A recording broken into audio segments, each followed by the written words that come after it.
And hello, I have two very special friends that I have with me today, and this is a special program that you'll be seeing a couple of programs following this. But first I want to introduce my old friends, Luana Ross and Daniel Hart, who are visiting us from the University of Washington. And they are Native Voices, which is a term that people might have heard because there's a couple of programs, actually more than a couple, that we have aired on the station that were produced by Native Voices. In particular, Daniel was instrumental in the finishing work of The Place of Falling Waters. So, very glad to have you here. And first of all, I guess we want to kind of go back in history a little bit and talk about what is Native Voices and how did it start? Sure. Well, it's great to be here. Native Voices actually began in Montana about 20 years ago, and originally just as a program to work with tribal filmmakers, tribally based filmmakers, folks like yourselves with Place of Falling Waters and Daryl Kipp, Dean Bearclaw, Ruby Sutkus. Yeah.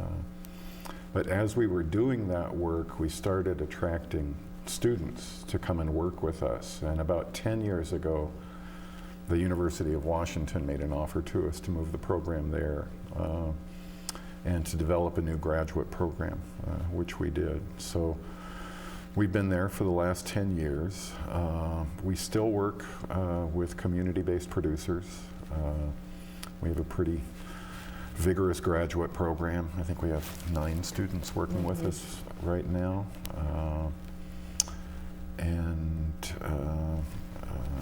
So that's what we are. And how did you get involved with it?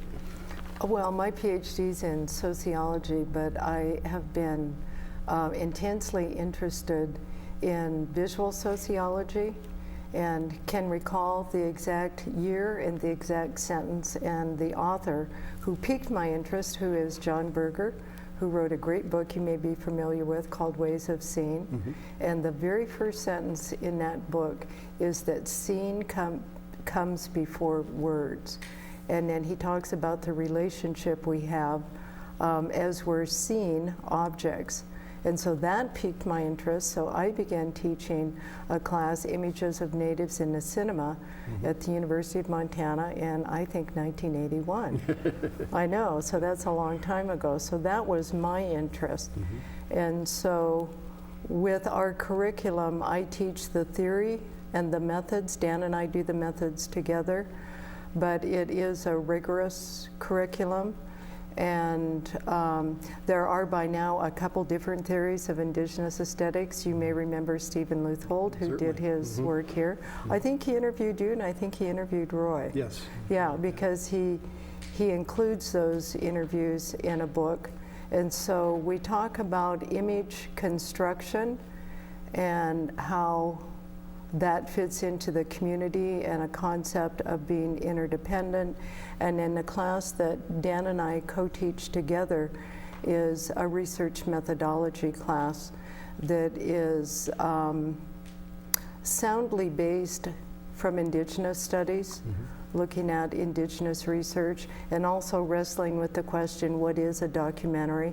Because so many people have very different ideas about what a documentary is. And really that term, I think, particularly lately, has really gotten polluted. In fact, just over the weekend, I read Barry Hemp's new book, the second edition. And he brings in the term, and I don't know if he originated it, but docu-ganda. Oh, that's great. And because really very little of what we see anymore is really pure documentary in the sense of the original intent of the genre. So. You came through it in somewhat of a circular way. I know that you were at UC Berkeley, UC Davis, and I know that you were, I think, relieved to finally find a position where you were both in the same program. But yeah. Can you talk a little bit about that too? Yes, at UC Berkeley, I also taught the film classes from a cultural studies and indigenous studies perspective. And when I was at UC Davis, I was in the graduate indigenous studies, the hemispheric approach to indigenous studies program. And the University of Washington wanted Native Voices to create a film program. And so they wanted Dan and I together to go. So we're a faculty of 2. And our first year was pretty chaotic, putting together curriculum. And so what we had to do, since I'm a social scientist and in Dan's MFA is in film, but also cultural and visual anthropology, so our classes are a perfect marriage of the 2 disciplines. And so this is a Master of Arts program at UW. And from what you've already said, it sounds like it's a very small cohort of students. It is. I think, you know, our idea, because this kind of teaching is really labor intensive, it's mentoring based. You know, as you know, through the work you do here, you spend a lot of time with students in the field, a lot of time with students doing one-on-one instruction. And then, especially in the post-production process, you know, you're with them all the time. University of Washington has a graduate program, a world-famous graduate program in theater directing. And they only accept 2 students a year. So we were kind of using that as a wish list. But I think because our program is so energetic, and it's kind of a fun place to be. You know, it's interesting and there's lively stuff going on. We've been attracting a lot of students, not only the ones we admit from outside the university, but students who are in other graduate programs. We've had students kind of defect from their graduate programs. A couple in the last couple of years came over from history. So we actually... So is it a closed program? In other words, students from other disciplines cannot take classes? No, it's actually purposefully very open. Oh, okay. In fact, we were just talking with a group of people yesterday about this. I think I have found, because I've been involved in film education, media education for a long time, and I've found that the least interesting programs to me are really isolated, cloistered media programs. You know, if you look at the history of film, documentary or fiction, a great percentage of the most interesting work is done by people whose background isn't film. History, psychology, theater, social work, law. So we very purposefully have a real open kind of classroom approach. In fact, one of the films you'll be screening, the co-director of it, Rosemary Gibbons' partner, Dax Thomas, you know, we met him at an arts event in town. And he was a young man who hadn't finished high school, was obviously really bright, really motivated, very energetic. And he gave us a call and asked if he could attend classes. And Luana and I visited about it, and we said, sure, you're welcome. There's space right now. But our rule is once you start, you have to come every time. He ended up going all the way through our program, didn't end up with the degree. We have students in our class from women's studies, from anthropology, a lot of students from the health sciences, as well as media students and communication students. And I think that makes for a really lively research environment. It does, because each student has a little different perspective, and so it's been fabulous for us. Well, UW is huge, as you know. I think there are 40,000 students. It's like a large city.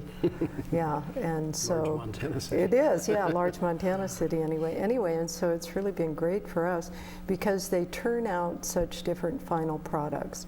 A lot of the students, of course, are interested in family history or community history things.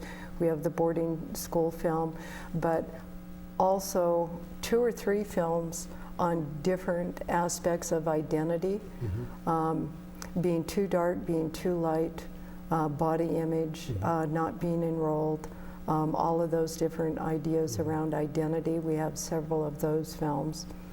A couple of our students, their home communities are affected by the southern border and the northern border. Right.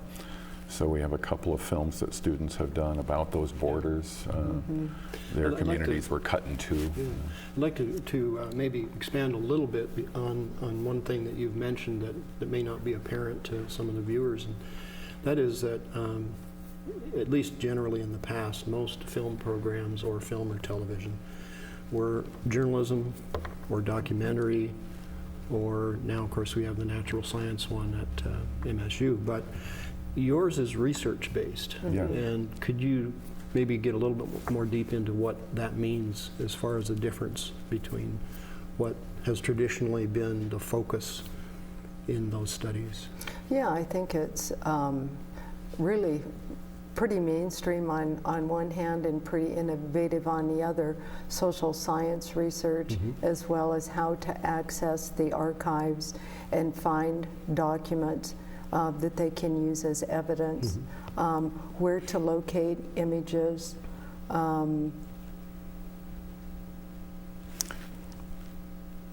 What else would be a part of that? Well, and I think a critical part of the answer to that question is that the program is jointly housed by the School of Communication and UW, but also by Native Studies. They both are owners of the program. So when students come in, they know that the essence of what they're involved with as students is Native American Studies research. So they're there to learn about research projects, about how to do research, how to conduct research. They're also there to explore indigenous ideas about education, because we're a part of a pretty innovative family at UW, people who think about indigenous education in interesting ways. Well, that was what I wanted to say, was the whole idea of what methodologies is been changing radically and rapidly since I was in graduate school. And so what I do, being informed from Linda Smith's work, Decolonizing Methodology, Sean Wilson's work, Research as Ceremony, and then my own ideas, is I say methodology is really divided up into 3 different components. So this is a basis for their research. And one part of that is philosophical or worldview, or your culture, or your community's culture that you bring with you. Another part of that are theories that you've read that are going to guide you or that are going to emerge out of your work. And then a third part of that are actual methods, gathering data or evidence for your project. You know, so that would be newspapers or our archives or whatever. And I think too, from what you've said, it sounds as though when you then approach it from the research standpoint, then validity, repeatability, and some of those aspects of traditional research are then incorporated into what you do. Yeah, they can be. Absolutely. And I think also, I mean, newer, I say newer, but I think really these are millennia-old ideas about issues like how story and history fit into community. But our students, and we as well, our students are passionately interested in making sense of what research is in terms of their lives as Native people. So Luana mentioned Sean Wilson, who wrote a really wonderful book He's a last Cree year scholar. called Research is Ceremony. And one of the ideas he puts forth about research is that first and foremost for Native people, research is about relationships. The research flows from relationships. The research should build relationships. And then whatever it is that you create needs to contribute back to relationships. So we get into ethical issues that other social science people wouldn't, that have to do with very specific cultures. So there's a story from your community you think is interesting. It doesn't mean you have the right to tell it. It belongs to that family and to those relatives, so you can get permission. And then many times with these old stories, there are songs that are attached. You can't just sing it, you know, or use it or record it. You really need to get permission. And so that's really straight out of Indigenous studies stuff.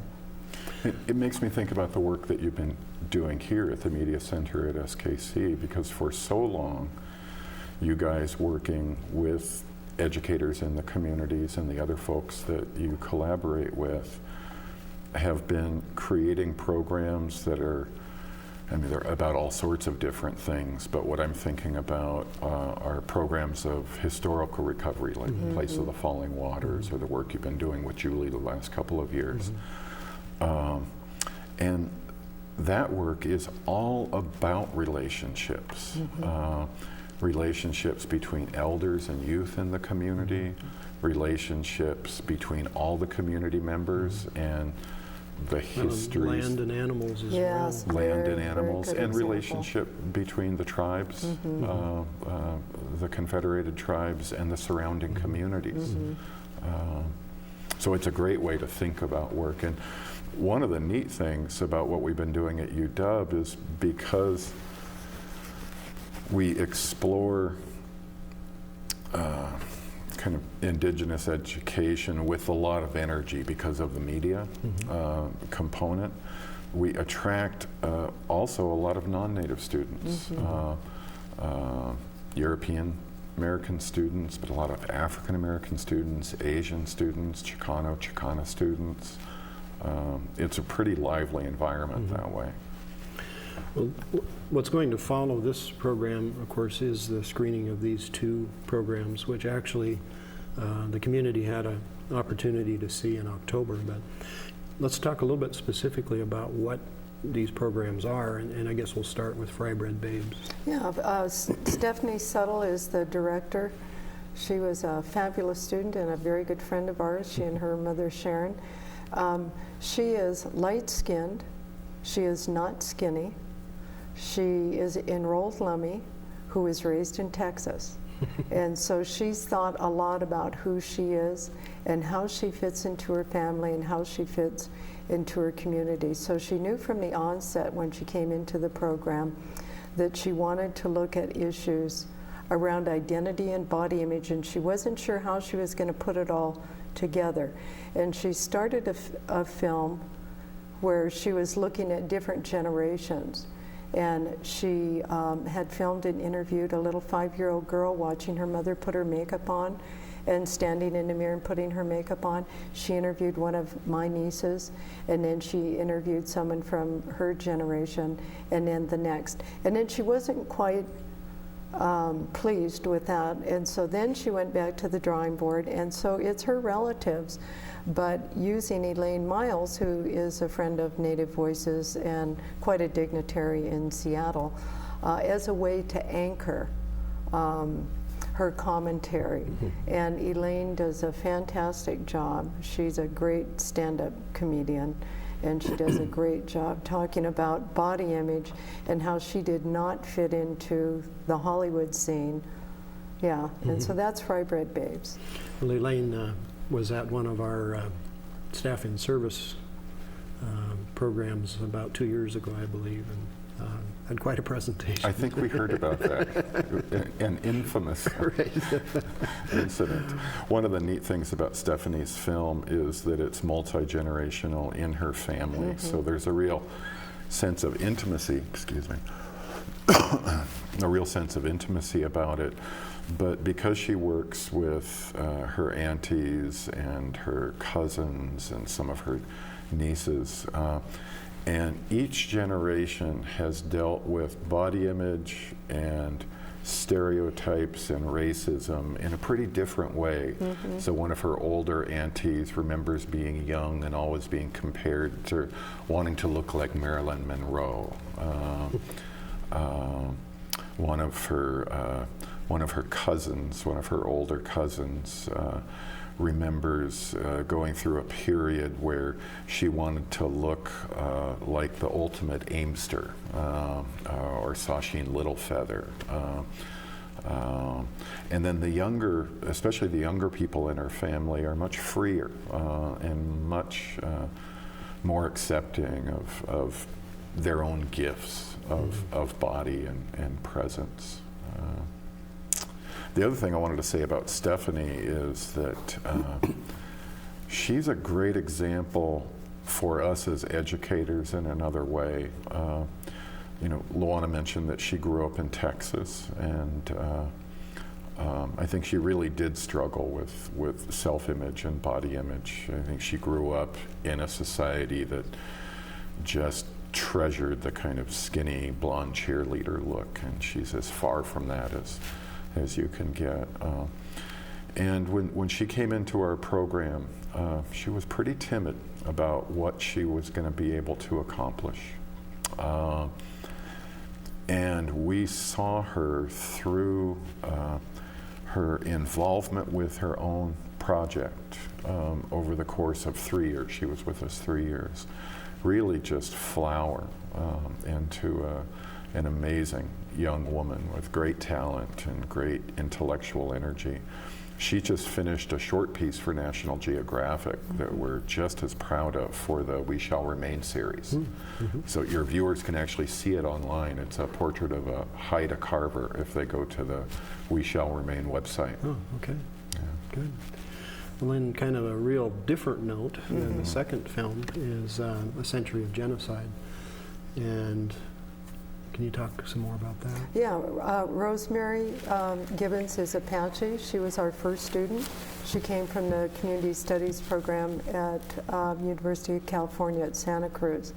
And she knew when she came that she wanted to do a project around violence because she'd been working in domestic violence issues, but she wasn't quite sure what it was going to look like. And she was in boarding school with her brother, only for a year, but it heavily impacted her. And then as she started doing her research on different forms of colonial violence, the boarding schools and residential schools in Canada kept coming up. And during the time she was doing the research in Canada, there was a lot of press coming out about the residential school experience. And so she went up to BC and met a man named Gary Ullman, who this is his story, and it's a portrait of him. And the method she used was a testimony. And it's a fabulous film. He is a very strong person, but he's also a very healing person, because one of the things Rosemary said at the onset, she just didn't want to create a piece about how horrible it all was. She wanted there to be a healing component, but she wasn't sure how to fit that in there. And she did it with who she selected as the subject, who she selected to give their testimony, because Jerry is a healing person.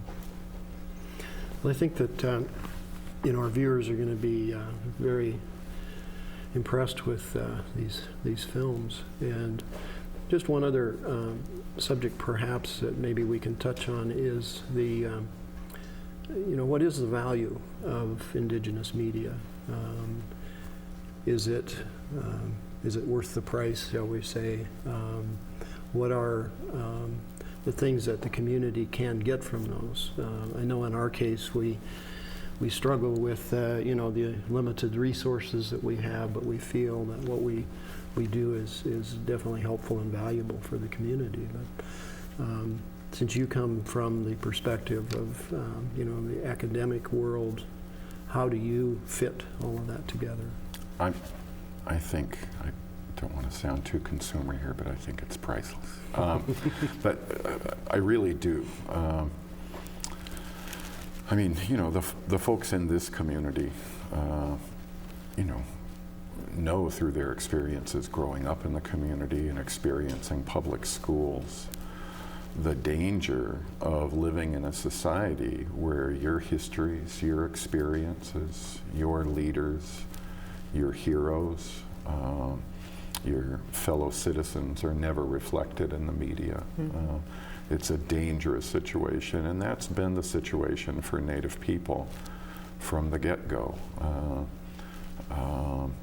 You know, from early on in interacting with, you know, the colonial powers, all they were really allowed to do was to kind of participate in the kind of burlesque aspect, the Indians of the white imagination. For the last 20 years, that's been changing, I think, and one of the major contributors to that change has been tribal communities building up an infrastructure, building up media facilities, producing their own programs. And, you know, it's especially in the last 10 years, I think this community is really starting to see the fruit of having made those investments.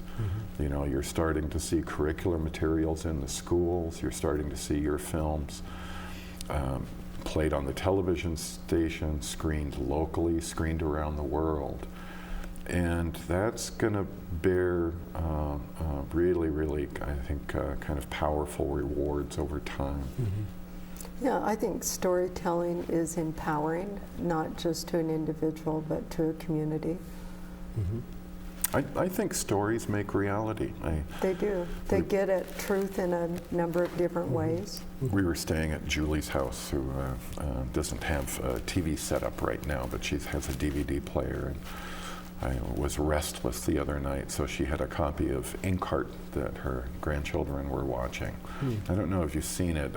Some of your viewers will have. That's this wonderful story about a world, and you know, our world, but there's a few people around who are called silver tongues, which means that the stories they tell come to life.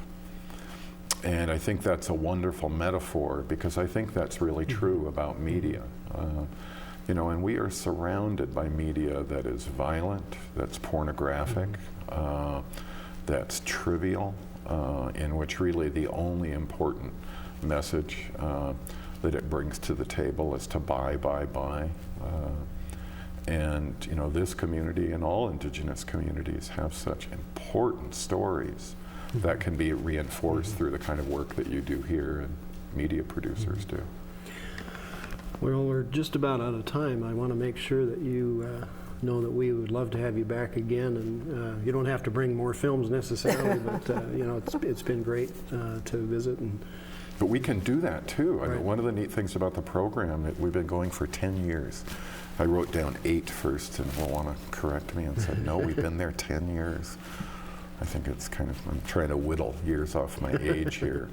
But we produced 11 projects right now that are being used really energetically out in the world. With one of the films, The Century of Genocide, the one you're going to screen, that just went past the 1,000 copy mark. Yeah. So that means that 1,000 schools, community centers, broadcast facilities like this around internationally are using the film. Do we have a little song and verse here? No. Oh, no. But, No. Thanks Okay. again, Frank. Yeah. We'll come again. We'll bring more films. Okay. Yeah, thank you very much. Again, thanks for watching, and again, thank you very much, Daniel and Luana, for coming by. And coming right up, you'll see the films that we visited about, and contact information, we'll get that up on the screen after this. So thanks again for watching, and thank you very much Thanks again for coming Thanks. by. So goodbye for now.